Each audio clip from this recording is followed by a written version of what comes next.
Om Swastiastu. Hai sahabat penyuluh, berjumpa kembali dengan Tia Teguh dalam acara Murte Pagi, ngobrol ringan tentang agama.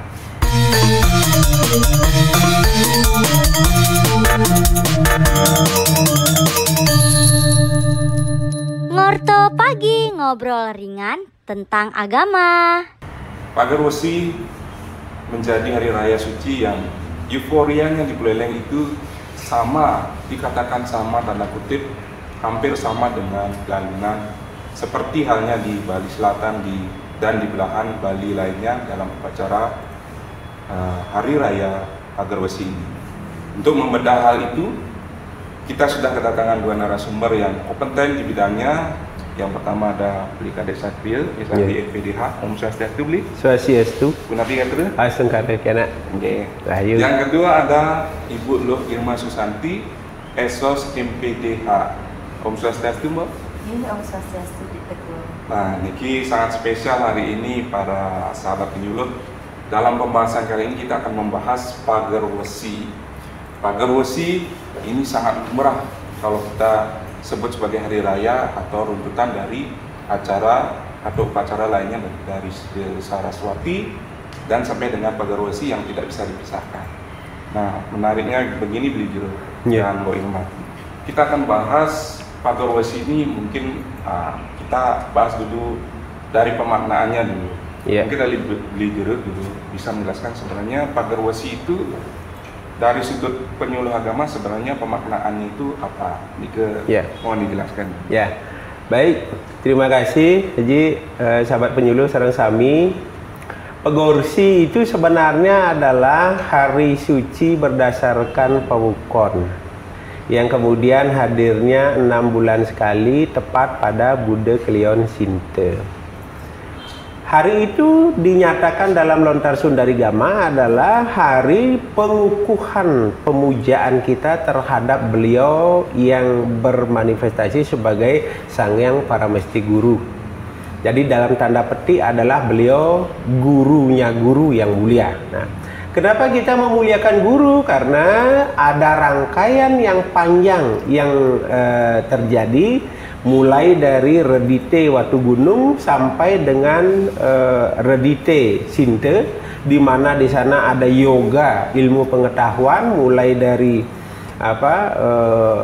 Redite Watu Gunung Runtuh, kemudian Soma Sandung Watang, Anggara Pahit-Pahidan, Buddha Urip, Waraspati Penetegan, Sukra Pengeredanan, sampai kemudian puncak yoga ilmu pengetahuan itu adalah pada saat hari suci Saraswati.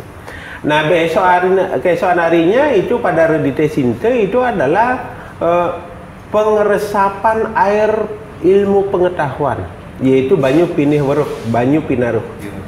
Nah, begitulah ketika kita memiliki ilmu, maka kemudian kita akan memperoleh sandang papan pada Someribe. Someribe itu adalah soma yang penuh. Penuh apa? Penuh dengan amerta wija. Semua isi kemakmuran karena ilmu kita sudah baik. Lalu kemudian hari Selasa disebut dengan Sabuh Mas, berbagai harta benda kita muliakan dengan memuja Sang Hyang Mahadewa. Barulah kemudian kita menemukan makna dari Pagar Wesi itu adalah ada dua pandangan di masyarakat. Yang pertama Pagar Wesi, yaitu adalah pagar besi, pagar yang kuat. Yang kedua ada pemahaman tentang Agor Resi. Nah, kata agor ini adalah penyatuan atau pertemuan. Jadi para resi, para guru bertemu. Maka kemudian dalam Lontar Sundari Gama, pemujaan Ida Betara Sang Hyang Paramesti Guru yang diikuti oleh para Dewata Nawasangga, kan itu. Jadi kunci dari pemujaan Pagar Wesi ini sesungguhnya rangkaiannya sangat panjang.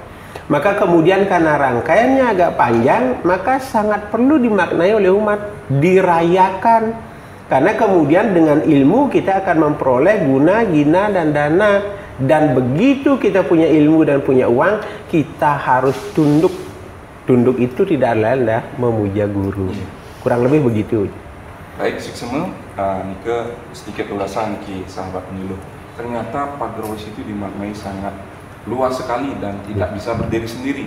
Ada runtutan awalnya dari runtutan awal hari rayanya sampai dengan ke pagar besi itu sendiri. Mungkin Mbak Irma ini punya pandangan yang berbeda tentang atau pemaknaan yang lebih ada pembanding sedikit untuk pemaknaan pagar besi itu sendiri. Silakan Mbak Irma.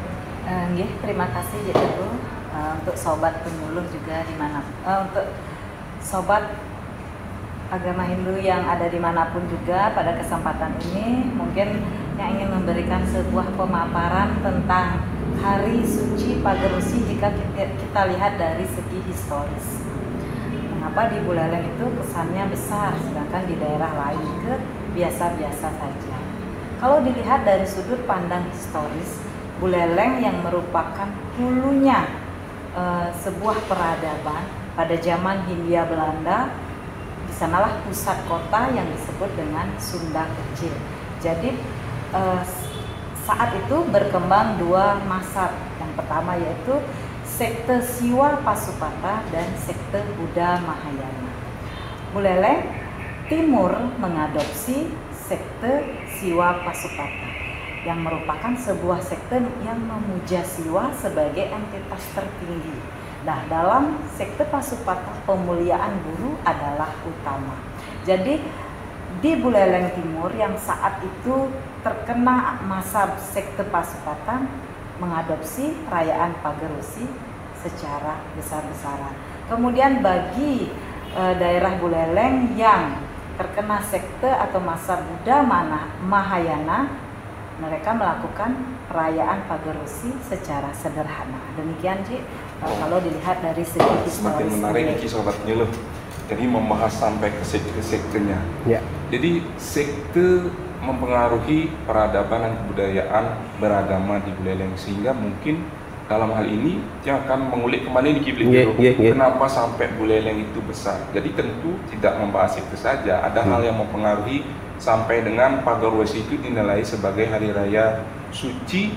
Mungkin ada sumber lain di juru selain sekte, artinya mungkin apakah itu peradaban ini lebih dari sebuah aliran kepercayaan saja, atau mungkin sebuah tradisi atau ciptaan leluhur untuk menekankan sesuatu nilai luhur lainnya gitu. Ya.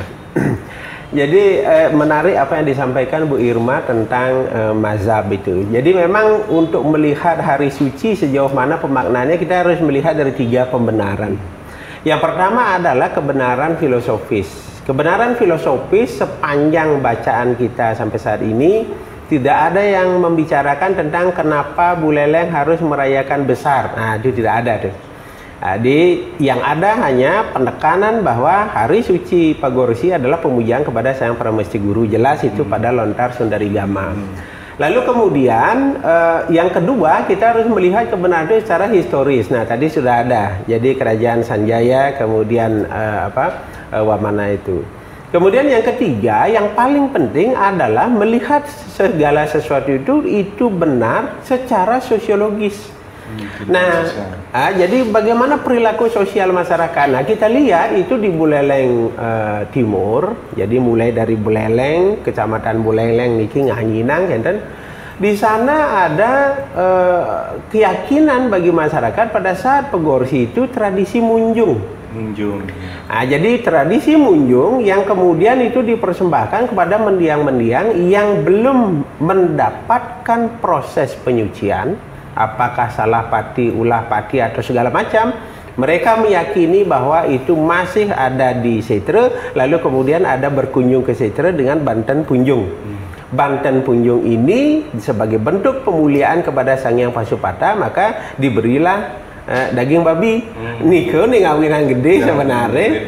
Itu yang bikin besar Raino Pagar Besi, karena ada pemotongan babi mempersembahkan sesuatu yang lebih kepada mendiang. Nah, kalau kita lihat perilaku masyarakat ini secara sosiologis, bahwa benar bahwa ada anggapan di Buleleng itu Pagar Besi itu besarnya hampir sama dengan Galungan, tapi maknanya tidak sama. Ya, jadi kalau Galungan kan kebenaran yang penting pemaknaannya sama seperti Galungan. Itu yang dicatat. Jadi karena Galungan itu memang jelas maknanya adalah untuk kemenangan Dharma. Kemudian kalau kemudian di hari Pagorsi itu adalah pemujaan kepada yang guru, sang yang paramesti guru. Nah, jadi secara sosiologis inilah kemudian menyebabkan Buleleng itu merayakan Pagorsi secara besar-besaran karena ada keinginan untuk mempersembahkan sesuatu yang baik kepada mendiang. Yang lain juga adalah bahwa ada pandangan di masyarakat, kembali ke apa yang disampaikan tadi. Buleleng ini dalam Dewata Nawasanga, dalam pengideran Buana, Buleleng ini adalah utara itu Bedaja itu gunung. Bali Utara kan? Jadi gunung itu puncak. Puncak itu pada aliran Siwa Sidanta, puncak itulah Ketu itulah Siwa itu sendiri. Nah, karena hari Pagorowesi itu adalah hari puncak pemuliaan ilmu pengetahuan akibat segala macam kesejahteraan, maka guru dipuja secara besar-besaran oleh masyarakat dalam rangka untuk menyatakan bahwa rasa syukur mereka. Tapi kalau kita tarik lagi dari pengertian yadnya, sesungguhnya bisa saja hari suci tertentu dirayakan besar di satu tempat, kemudian biasa saja di tempat lain. Itu kan tergantung dari rasa masyarakat. Tetapi ada sosiologis, ada historis, dan ada filosofis yang dipahami oleh masyarakat Buleleng, sehingga kemudian Buleleng Barat ini melakukan dengan besar-besaran. Tetapi besar-besar bukan tanpa makna, karena memang kalau kita baca dari teks tidak ada yang menyatakan bahwa harus dibesarkan, tidak ada itu teksnya. Cuman sosiologi masyarakat, keyakinan masyarakat yang kemudian memang mengharuskan bahwa itu harus dibesarkan gitu. Nah, kemudian ada gini lagi, banyak orang Buleleng yang hijrah ke tempat lain. Nah, jadi dalam rangka bekerja itu ya. Nah, orang-orang Buleleng yang tinggal di Denpasar lalu kemudian pada saat Pagorowesi pulang. Kenapa? Karena Pagorsinya besar. Adalah kemudian stereotip dari masyarakat bahwa galungannya di Buleleng, Pagorsinya di Buleleng itu besar, seolah-olah seperti galungan, tapi maknanya jelas itu berbeda. Pemujaan guru dengan pemujaan Durga, tetapi ada tata cara yang kemudian bisa memberikan penguatan bahwa mazhab Siwa Pasupata mengharuskan motong babi untuk dipersembahkan ke seitra kepada mendiang-mendiang. Jadi itu sebenarnya latar belakangnya yang besar itu. Baik sahabat penyuluh, menarik sekali pembahasan Pagorowesi yang tidak hanya membahas satu Pagorowesi, ternyata rentetannya begitu sangat banyak dari Watu Gunung sampai dengan Pagorowesi itu sendiri. Jadi menarik nih mengenai acara munjung yang menggunakan persembahan daging. Jadi mungkin sedikit saya lihat sektenya tidak hanya Mahayana dan Pasupata saja, mungkin menurut dia ada Tantra Bhairawa karena ada persembahan yang dalam Pancamakara ada mamsa atau persembahan daging. Jadi mungkin secara sosiologi juga Mbak Irma mungkin pernah melihat di satu daerah di Buleleng sendiri, apakah sama pelaksanaannya di seluruh Buleleng melakukan hal itu, penggunaan Pagorowesinya secara besar-besaran, atau ada tradisi masing-masing mengenai Pagorowesi untuk memaknai hari Pagorowesi itu sendiri. Silakan Bu. Terima kasih Haji, dan untuk sobat penyuluh dimanapun berada, untuk tradisi memujung yang selama ini mungkin yang lihat di masyarakat kerap yang melaksanakan memujung itu terkotak-kotak. Jadi kalau kita lihat dari arti historis, Buleleng Nike adalah sebuah nama yang awalnya itu dari arti bintik-bintik. Jadi ada tata geografis di sana. Yang memiliki tradisi mujung itu ada di Buleleng Tengah. Buleleng Tengah inilah yang mengadopsi mazhab Siwa Pasupata. Sebuah pesan moral yang disampaikan dalam mazhab Siwa Pasupata yaitu sebuah persembahan di mana kita sebagai umat manusia mampu untuk membantu ciptaan Tuhan yang lainnya yaitu hewan untuk meningkat derajatnya. Karena hanya manusia yang mampu untuk melaksanakan hal tersebut dalam melaksanakan sebuah persembahan. Jadi untuk di Buleleng Barat mungkin pelaksanaannya itu sederhana terkait dengan artiannya yaitu persembahan yang suci, yang tulus ikhlas. Itu yang sederhana itu adalah konsep Buddha Mahayana, karena di sana aliran atau sebuah kasih sayang yang ditonjolkan dalam konsep ajaran agama Hindu, yaitu Tatwam Asi, aku adalah kamu. Jadi kita secara spesifik mempersembahkan spiritual kita. Mungkin demikian Cik Teguh. Baik, menarik sekali. Yang menarik lagi dari pembahasan Bu Irma yang tergelitik sedikit di jero. Dari pemaparan di jero dengan pemaknaan Pagarwesi yang sebenarnya sudah maknanya jauh berbeda dengan Galungan, dan tentu makna Pagarwesi juga memiliki nilai-nilai ukur atas kepercayaan kita, yaitu Hari Raya Suci Pagarwesi. Namun saat ini masyarakat yang mungkin ada di Bali tetapi beda wilayah hanya bisa mengucapkan Pagarwesi. Apa yang membedakan Ki Brijero? Apa yang menjadi poin kenapa di tempat lain kok tidak mau melakukan hal itu, padahal mereka tahu juga maknanya sangat bagus sekali. Ya, jadi perlu dipahami juga bahwa di daerah lain bukan tidak melakukan.